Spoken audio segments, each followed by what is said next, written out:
ها سيد مرقوك، ايش قد السرعة؟ ايش كم عقدة جاي نمشي؟ والله ما عقدة الا انت سيدي، جاي نمشي 80 عقدة. ولك صدق كذي؟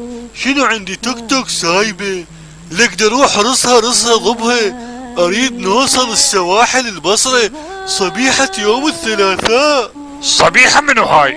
قرايبك تنطرك بالبصرة؟ يا صبر ايوب، ولك انت ليش اثول؟ صبيحة يعني الصبح، لك دروح ضبها ودعها تنطلق بالاطلنطيك بحرية.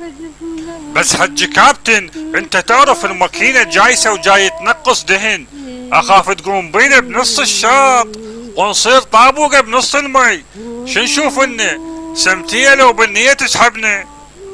ايه ادري هذا التمست اللي تفضلت بيه كله ادري بيه، بس احنا شارينا الملاك يقول لك اريد اوصل بسرعة، حتى الاعلام كله يتحدث عن سرعتنا بالبحر. تفضل روح رصها ومالك علاقة. سعيد رحمة والديك، شوف الدخان اللي وراني، تقول سيارة مال بوك شرس من عندها. ولك هذا دخان اسود يعني وصاخة بالنوزلات، لو عندك بلك واقف مو معناه الماكينة تعبانة.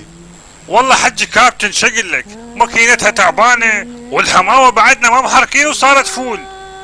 يا اخي شو اسوي؟ هذا الملاج فقر وما يحب يصلح.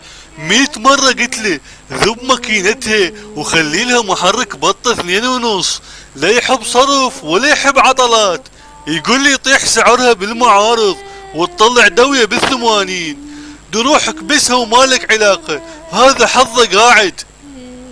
صار كابتن صار، راح اكبسها ولا اخلي سمكة قدام.